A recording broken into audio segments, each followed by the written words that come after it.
Okay, let's just see if we're on and the sound is good. Okay, let's just see if. Okay, so today I just wanted to talk a little bit about the Islamic Center in Philadelphia, which most of you may have already seen. It was recorded. They recorded the festivities of Ummah Day, and for those of you who aren't familiar, Ummah just means the worldwide Islamic state, or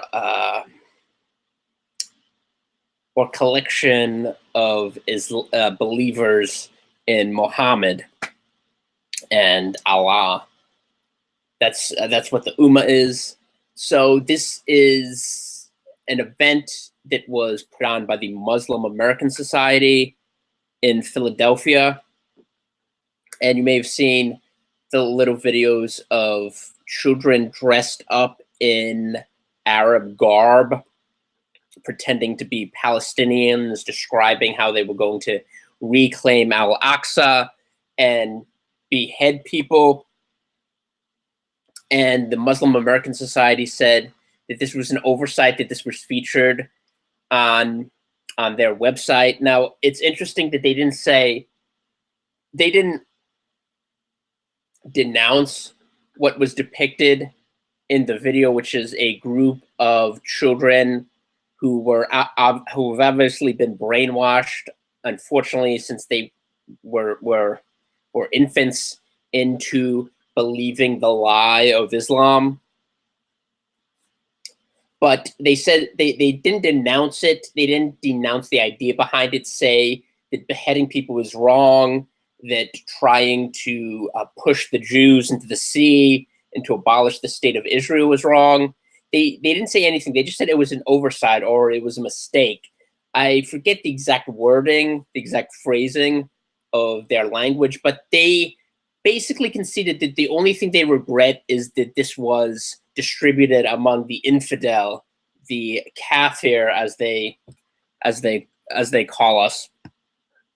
And I understand why they didn't completely denounce this, because it would have contradicted their own ideology. For those of you who are not familiar with the history of the Muslim American Society, it was part of a constellation of jihadist groups formed in Falls Church, Virginia in the early 1990s. And this was a series of groups whose main goal was to spread the cause of Islam, primarily not through military terrorist means, but through what has been termed stealth jihad, infiltrating our legal institutions, our political institutions, disseminating propaganda, not the type that you saw in this video. This is for their own internal consumption, what they tell themselves and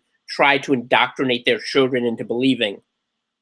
The outside propaganda by groups like this, like the Council on American Islamic Relations, which is also, like the Muslim American Society, an offshoot, a direct creation of the Muslim Brotherhood. And if you look at the Wikipedia article on this group, it says it, despite the inherent bias of Wikipedia and the scores of Muslims trying to manipulate language on that open source site, it still gives a very accurate description of what the Muslim Brotherhood is, rather what the Muslim American Society is, which is a branch, the American branch of the Muslim Brotherhood, just like CARE is a branch of the Muslim Brotherhood. And their goal ultimately is to create a global caliphate, and that includes the United States, bringing the United States under the umbrella of Islam. Now, Nahad Awad, which is the major domo at CARE, you may recall, right outside of the White House during, I believe, the end of the Clinton administration, he screamed before a Muslim crowd, "How many of you support Hamas? How many of you support Hezbollah?" And everyone cheered. And basically that is what they believe in. And if they're exposed, they deny it, but they believe in destroying Israel, eradicating the United States and replacing it with an Islamic state. The same for the UK and virtually every Western society. And that's why Hijra, Muslim immigration, is so pivotal, because Muslims are only 2 or 3% of the American public. So in order to get people like Rashida Tlaib and Ilhan Omar into office, they need an expansion, which they've already been very successful in doing, relocating and resettling refugees from Somalia into places like Minnesota and Maine and Georgia and Dearborn, which is 40%, I believe, Arab. I'm not sure. It's close to half, but a lot of people call it Dearbornistan. That's a play on how many Muslims are in there. Also, places like Hamtramck, Michigan, has a large group of Muslims. But immigration is a key to their success. And another key is to blatantly lie about what Islam teaches. Now, there's a Muslim American society building less than half a mile from my house, and it is a sign of encroaching Islam. Even in New York, where there are close to 1 million, somewhere between 800,000 and 1 million. I'm not sure of the exact figure. It's hard to determine because there are a lot of Muslims here, just like other immigrants who are here illegally. But close to an eighth or a ninth, certainly over 10% or close to 10% of the population in New York City is Muslim, and they're gaining power. And one of the keys, besides immigration, is deception or taqiyya, which is something that is used despite the claims. It's not simply used in order to protect Muslims who were, quote unquote, under persecution, but it's used as a means of assuming power. It's one of the main techniques to kind of gull people into believing that Muslims are not in Islam, that gull people into believing that Islam is not a threat to Western society. And it involves a lot of different tactics, like the Palestinians use a hudna, or something that's a equivalent to a ceasefire in order to rebuild. Hamas just did this recently after raining Qassam rockets and murdering several people onto Israel. But like a temporary ceasefire. There are a lot of tactics that they use in order to attain power. And what you saw in Philadelphia with this group of children who had been indoctrinated into Islam, that's one of the means that they're using to achieve power.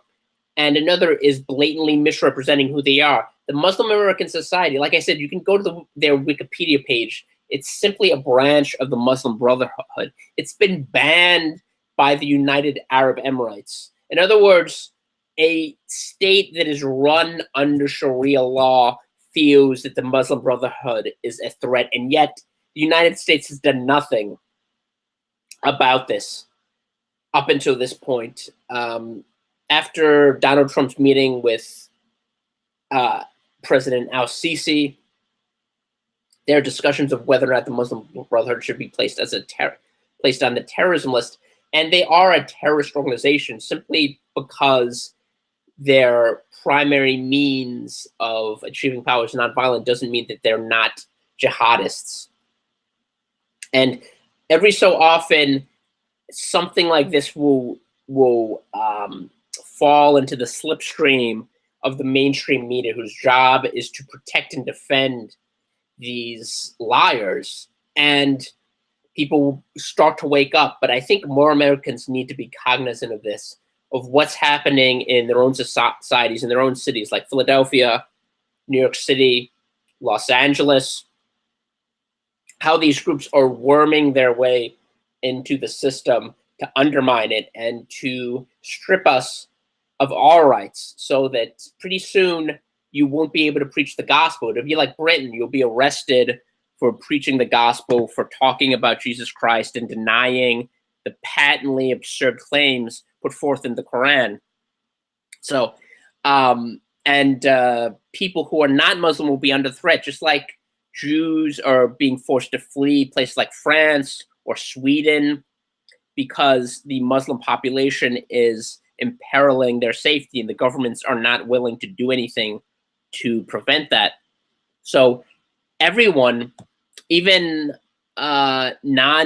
even secular Muslims or people who have kind of fallen away from the Muslim faith, especially apostates, will be under threat. And I think people need to recognize that. The apostate prophet did a good video about Islamic immigration regarding this point. But I think people just need to study this more. Read Stephen Emerson's book, Jihad in America. Read Pamela Geller, my friend Pamela Geller's website, and Robert Spencer's website, Jihad Watch. And Pamela Geller's website is PamelaGeller.com. But read her site, read Robert Spencer's site. These are the best resources for learning more about political Islam. Watch the Apostate Prophets videos. Watch Political Islam. Hit the YouTube channel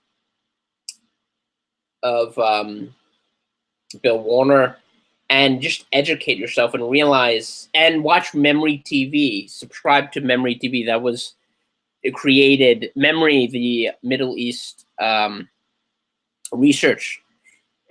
That was created by an former Israeli intelligence officer who understands the Arabic language as well as Hebrew, and has been able to put together a resource for English translations of what these people are saying in Arabic, which is invaluable, because a lot of this, although they're jihadists in other countries, most of this discussion is taking place in Arabic, and it's kind of lost on people, just like